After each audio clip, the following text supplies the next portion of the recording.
Welcome back, everybody. It's been a bit busy in the YouTube sphere since my last video. When I say busy, I mean not in a good way. Well, I mean it's kind of good for us because it means I might get a couple videos out of it, but not good for the people who are involved in this drama. In this case, Jake Paul. I went camping last week, and I stayed away from most social media for as much of the day as I could. But when it came time to sit down at the fire at night, I always checked in on what was happening in the YouTube sphere. Imagine my surprise when I saw that Jake Paul's house had been raided by the FBI. I mean, we're talking SWAT teams and stuff. Nobody's 100% certain for the reason that the feds raided Jake's mansion like he was El Chapo, but there was some information that's been reported that might allude to the reasons. So let's take a quick look into everything we have and see what we can find out. Everybody knows Jake Paul, even if you, like me, have never sat through the entirety of one of his vlogs. I still remember when he climbed on top of that news van like a total nuisance because his neighbors had complained about him. That moment was baptism by fire, where we all learned forcibly about Jake Paul as a very public face to YouTube. Because Jake is such a huge creator and acts as a dangerously public figure for all of YouTube, you might think that he would be careful with his actions. But I'm sorry about this, guys. That's not the case. Jake has consistently been criticized for making some serious mistakes throughout his whole career. If it's not promoting alleged gambling apps to kids, it's writing a song about how schools and teachers are awful, or even getting caught on camera while in an alleged riot, which allegedly might show him taking part in looting.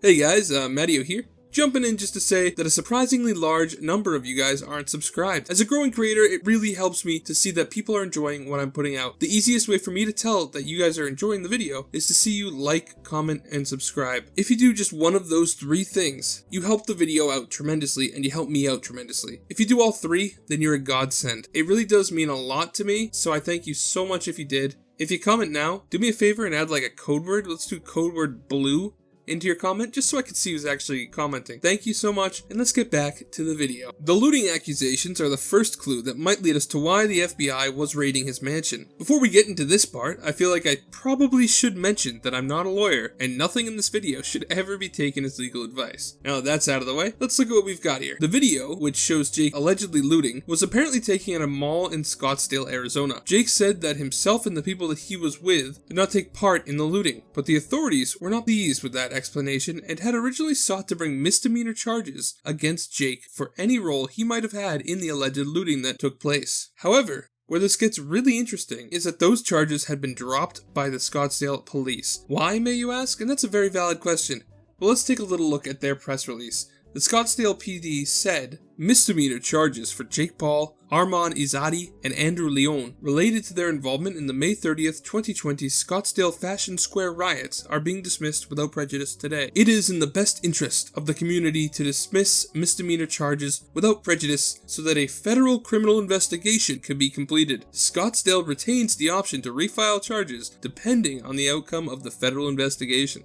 Yup, that's not good for you, Jake. Team 10? More like Team 10 to 20 years. Now, seriously though, the fact that they dropped the charges to allow for a federal investigation mean that it's, in my opinion, very likely that the investigation for which the search warrant was granted was the investigation into the alleged looting. And if that's the case, then even if he hasn't been charged with anything yet, Jake's already in trouble. He's in more trouble than a toddler who just drew on the wall with permanent marker. I mean, when the feds come a knocking, you're done. There's nothing you can do. Federal courts have a ridiculously high conviction rate once somebody's been charged. My guess is that they raided his house to try and see if he had any footage of the night in question that would prove one way or the other if he was involved in the looting. But I can't be 100% sure without actually seeing the search warrant. If that is the case, then you might have to wait a little bit longer for some new Jake Paul content. Heartbreaking, I know, because there's no way that they wouldn't have seized all the electronic media storage from his house if they were looking for footage, you know? They would have grabbed all the footage they could have. And then to add to his troubles, well, I mean, I can't know that for sure, but that's what I think. Then to add to his troubles, it appears that Jake had weapons removed from his house during the search. To be fair, one of the weapons did look like it was an air rifle from what I've seen online, but no one is really sure about the other ones.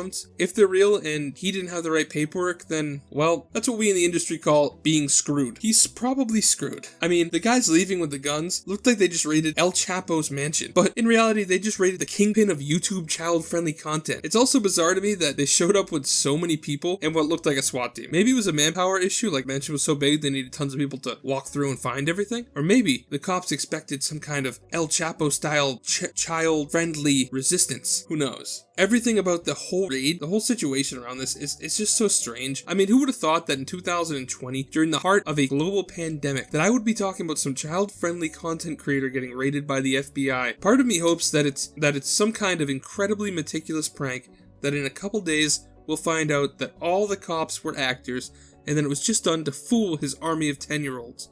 But the whole thing got out of hand. But no, that won't happen. That probably wouldn't happen. Despite the fact that that would be the best prank in the history of all YouTube, I think that Jake is in a real world of trouble right now. If I'm being honest. It's my opinion. And of course, we all know that that's not good. Not good for any of us. When the average person hears about Jake Paul, they're gonna Google him, because they don't know who he is. The average 50-year-old lady, she doesn't know who Jake Paul is. So she goes onto her Google and she types in Jake Paul. And it pops up that he's a YouTuber. They don't know much beyond that. I mean, the average person doesn't look into anything. But now they associate YouTube with that crazy dude who got raided by the FBI. What effect do you think that might have on the whole ecosystem here? I mean, especially when people realize that their kids watch Jake Paul. Do you think they're gonna happily let their kids continue to watch YouTube? Probably not. I mean, if I was a parent and I found out my kid was watching some dude who just got raided by the FBI, I probably wouldn't let him watch anymore anyway. I mean, just imagine, you see that from a kid's YouTuber, you gotta wonder what the teenager or adult-oriented channels are up to. It casts us all in an awful light. It will make people think of YouTube as an awful place and all the YouTubers awful people. Mostly because they don't look into it far enough, but that's beyond the point. It's just not good. Jake is like a face for this platform and he needs to be more careful with what happens. It's just ridiculous. If Jake ends up being charged with something,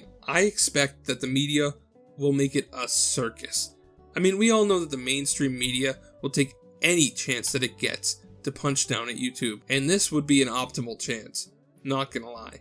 They'll probably attempt to paint him as the everyday YouTuber in order to shock people who find out all the crazy stuff he's done in his career, let alone what he may be charged with. So part of me actually kind of hopes that Jake avoids charges so that it doesn't backlash onto us and the site. But then again, if he did something illegal, then the law should be upheld. For now, all we can do is wait. But someday soon, we could possibly get a prison-themed release of the hit song, everybody's favorite, Everyday Bro, which I imagine would be something like, "It's everyday bro with my prison yard flow. Getting 6 months to 10 years, never done before." I don't know, that was awful, sorry. What do you guys think about this whole mess? Let me know down below. Remember to like and subscribe if you haven't done so already, because let's be honest, you wouldn't have watched this far if you didn't enjoy the video. If you made it this far in the video, thank you so much for watching. I just want to do a little test thing to see how many people watch the video all the way to the end. So remember how earlier I asked you to comment blue? Now I would like you to comment something with the word yellow in it. And try not to make it obvious what you're doing, because I want to see how many people are making it all the way through the videos. Thank you so much for your help and support. I really do appreciate it, guys. Thank you so much for watching, and God bless you.